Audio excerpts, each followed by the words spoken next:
Evangelio de nuestro Señor Jesucristo según San Mateo. Jesús tomó a Pedro, a Santiago y a su hermano Juan y los llevó aparte a un monte elevado. Allí se transfiguró en presencia de ellos. Su rostro resplandecía como el sol y sus vestiduras se volvieron blancas como la luz. De pronto se les aparecieron Moisés y Elías hablando con Jesús.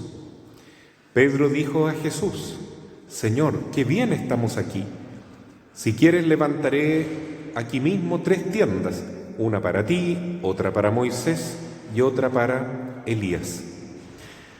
Todavía estaba hablando cuando una nube luminosa los cubrió con su sombra y se oyó una voz que decía desde la nube: Este es mi Hijo muy querido, en quien tengo puesta mi predilección. Escúchenlo. Al oír esto, los discípulos cayeron con el rostro en tierra, llenos de temor. Jesús se acercó a ellos y tocándolos les dijo: Levántense, no tengan miedo. Cuando alzaron los ojos no vieron a nadie más que a Jesús solo. Mientras bajaban del monte, Jesús les ordenó: No hablen a nadie de esta visión, hasta que el Hijo del Hombre resucite de entre los muertos. Palabra del Señor. Tomen asiento. Queridos hermanos, esta es la bellísima fiesta de la transfiguración del Señor. Es una palabra un poquito teológica, complicada, pero es muy simple. Transfiguración significa que Jesús cambia de figura. Normalmente sus discípulos lo veían como un hombre, como nos vemos nosotros, y por eso también a veces lo despreciaban, como sus mismos coterráneos que decían: ¿Quién es este? ¿Por qué se cree profeta si sabemos quién es? Hijo de José, hijo de María, es un carpintero nomás. Pero Jesús escondía atrás de su humanidad un tesoro misterioso, divino. Él es el Hijo de Dios, es Dios mismo, hecho hombre, es el Verbo encarnado. En este tiempo, antes de la transfiguración, había tenido alguna crisis con los apóstoles. Los discípulos estaban un poquito complicados porque mucha gente se estaba poniendo contra Jesús. Los fariseos no lo querían, los jefes del templo, los líderes, muchos renegaban de Jesús, muchos discípulos se apartaban también de la comunidad. Había mucho fracaso humano. Y más encima se aproximaba el tiempo de la Semana Santa, es decir, de la crucifixión del Señor. Entonces Jesús les regala a sus apóstoles más cercanos, que son Pedro, Santiago y Juan, una aparición. Se muestra como Dios. Eso significa que se transfigura, se transforma. Entonces los lleva a un monte elevado, el monte Tabor, y ahí su rostro se vuelve como el sol y su ropa como la luz. Entonces se nota que era Dios, Dios mismo. En eso bajan también 2 santos. Ya se equivocan, entre paréntesis, aquellos que opinan que no existen los santos, ¿no? Que solo existe Jesús. Falso, ¿no? Existe Jesucristo nuestro Señor, nuestro único Salvador, pero también hay santos en el cielo, ¿ya? Y el Evangelio hoy día lo demuestra, porque bajan 2 santos, San Moisés y San Elías. Moisés y Elías se ponen a conversar con Jesús, y estas cosas maravillosas de las apariciones, ¿no? Que Pedro, Santiago y Juan saben perfectamente que se trata de Moisés y Elías. Entonces Pedro dice: Señor, nos sentimos tan bien aquí. Claro, los que ven también a la Santísima Virgen se sienten tan bien que no quieren que se acabe esa aparición, ese momento de cielo, porque para eso fuimos hechos, para contemplar a Dios para siempre en la eternidad. Y este anticipo de la visión de Dios es algo muy lindo, muy bonito. Es experimentar el amor de Dios que te penetra y te da un calor espiritual, una plenitud absoluta que no se quiere que termine nunca. Por eso Pedro dice: quedémonos aquí, Señor. Hagamos 3 tiendas, una para ti, para Moisés y para Elías. Claro que, por si fuera poco, ahora se manifiesta la Santísima Trinidad completa, porque se escucha una voz de lo alto que dice: este es mi Hijo muy amado, escúchenlo. Entonces ahí se revela el Padre Celestial. Y qué bonito lo que dice, ¿no? Porque también tenemos una madre, la Virgen María, que nos dice lo mismo que el Padre Celestial. Juan 2, versículo 5, que dice la Virgen: hagan todo lo que mi Hijo les diga. Lo mismo que el Padre Dios. Este es mi Hijo muy amado, escúchenlo, obedézcanle. Esa es la orden del Padre Dios, seguir a Jesús. Y se muestra este Espíritu Santo en figura de nube, y los apóstoles entonces, ya totalmente sobrepasados con esa divinidad, con esa manifestación gloriosa, se postran en el suelo y llenos de temor. Entonces viene Jesús, los levanta cuando ya se acaba la aparición y les dice: no teman, no teman, vamos, que es necesario que sea así. Y no cuenten esta aparición hasta que el Hijo del Hombre resucite. La aparición era para fortalecer la fe de los discípulos en los momentos de prueba, porque se aproximaba la crucifixión del Señor. También suele suceder, hermanos, en la manifestación de María, ¿no? En las mariofanías, o sea, manifestaciones marianas, que ella se muestra antes de situaciones muy dolorosas, de crisis muy grandes, de situaciones muy problemáticas que vive la humanidad. ¿Ya?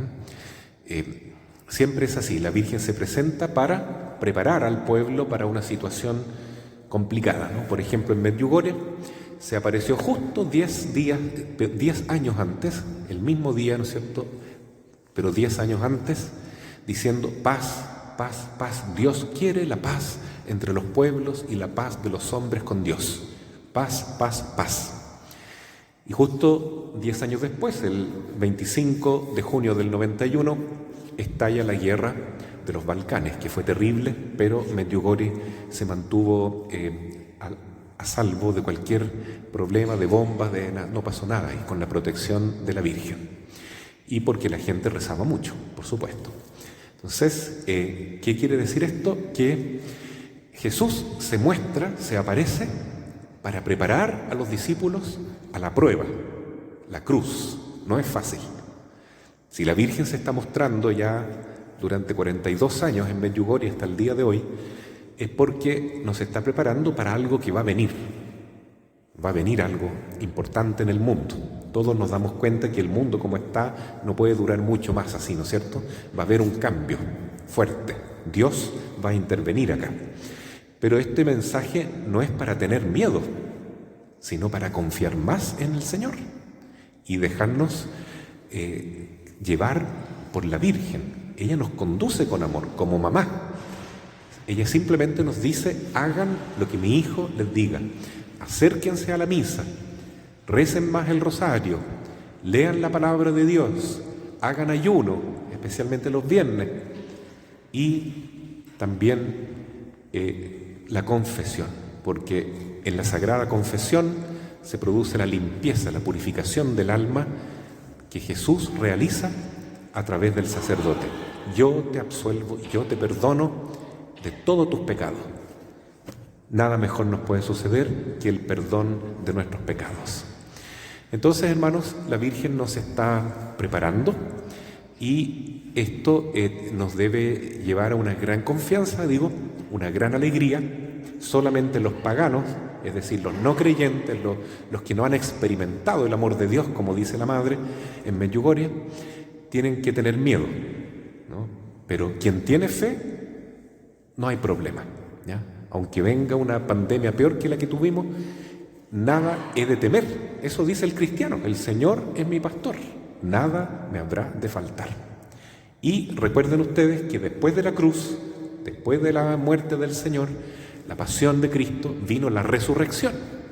Entonces quiere decir que si viene una situación difícil, dolorosa, y hay que prepararse para eso, es porque después viene algo mucho mejor, que ya está profetizado por la Santísima Virgen, especialmente en Fátima. Ella dice que después de un tiempo de tribulación para el mundo y especialmente para la Iglesia, tal cual, entre comillas, mi corazón inmaculado triunfará y habrá un tiempo de paz en la tierra. Es decir, la Virgen nos promete que vamos a tener un tiempo precioso, hermanos, lindo, en que ella será la reina. Su corazón inmaculado triunfará. Será el tiempo de los santos marianos, es decir, de todos aquellos que le consagran su corazón a la Inmaculada y van a vivir con ese amor de la Virgen tan grande que no solamente 5 o 6 personas como hoy en Medjugorje, ¿no?, van a experimentar ese amor continuamente, sino todos en la faz de la tierra. Será un tiempo precioso. Pero tenemos que prepararnos primero para lo que viene, para lo difícil, ¿no? Es bueno estarse preparando porque la fe, ¿no es cierto?, no puede vacilar en ese momento de prueba. No nos puede suceder lo mismo que en la pandemia, ¿no es cierto?, que dijeron hay que cerrar las iglesias y se cerraron las iglesias. Entonces uno se pregunta, ¿y por qué cerrar las iglesias? Si estábamos pasando un problema de salud tan grave, con mayor razón había que rezar, ¿o no?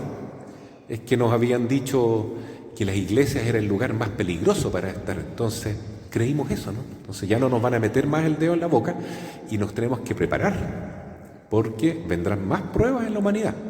Se están cometiendo muchos pecados, la humanidad está yendo por un camino muy malo y eso va a tener consecuencias, evidentemente, ¿no? Pero los cristianos estamos para contrapesar el mal, con más oración, con más sacrificio, con más confianza en Jesús. Y hagamos lo que la Virgen nos dice. Por eso Jesús se manifiesta así, ¿no?, como Dios Todopoderoso a Pedro, Santiago y Juan. Por eso el Señor permite que la Virgen hoy día sea la protagonista de la historia, porque Él está preparando su triunfo definitivo y glorioso, así como dice San Pedro hoy día en la lectura que escuchamos en la segunda carta del apóstol Pedro, que es el Papa, el primer Papa de la historia. Dice: la venida del Señor no son cuentos, no son fábulas, es verdad, dice él. Nosotros somos testigos oculares, hemos visto al Señor en la montaña santa, transfigurado, glorioso, como Hijo de Dios. Hemos escuchado la voz del Padre, nosotros lo vimos, nosotros lo escuchamos, dice el apóstol Pedro. Así vendrá el Señor el último día, a juzgar a vivos y muertos. Ya no vendrá como al principio, como un ser humano humilde, como un servidor, como una víctima en la cruz. No, vendrá en toda su gloria, en toda su majestad, resucitará a todos los muertos, a todos los juzgará. Y entonces el cristiano se alegra con esta perspectiva. La primera oración que hacían las comunidades cristianas, la oración más antigua, es Maranatá. ¿Qué significa? Ven, Señor Jesús, te esperamos, Señor, queremos que vengas. ¿Se fijan, hermanos? No hay que tener miedo, sino mucha confianza. Quien tiene a Jesús en su corazón está preparado. Es como las vírgenes prudentes que tiene la lámpara encendida, y si se llega a quedar dormido, porque la vida, ¿no es cierto?, tiene muchas vueltas, por lo menos tiene el aceite de reserva. Es decir, tenemos que rezar mucho, hacer muchas obras de caridad. También lo que dice la Virgen, ¿no?, estas 5 recomendaciones, cumplirlas ojalá, para tener el aceite de reserva, la gracia de Dios, y cuando el Señor venga, nos encuentre preparados. Alguien podría decir, bueno, pero a lo mejor Jesús va a venir en 1000 años más, quién sabe cuándo, ¿no? Es cierto, solo Dios sabe el día y la hora. Solo Dios sabe eso, el Padre sabe. Pero lo que sí sabemos nosotros es que tenemos nuestra fecha marcada. Algún día vamos a dejar este mundo y tendremos que presentarnos ante Dios. Ojalá que nos encuentre el Señor con las velas encendidas, con la lámpara encendida, es decir, preparados, llenos de fe, esperanza y amor. Por eso nuestra Madre se está manifestando tanto y nos llama continuamente a elegir el camino más importante, más perfecto, amar a Dios sobre todas cosas y hacer todo lo que Jesús nos dice. Así sea. Amén.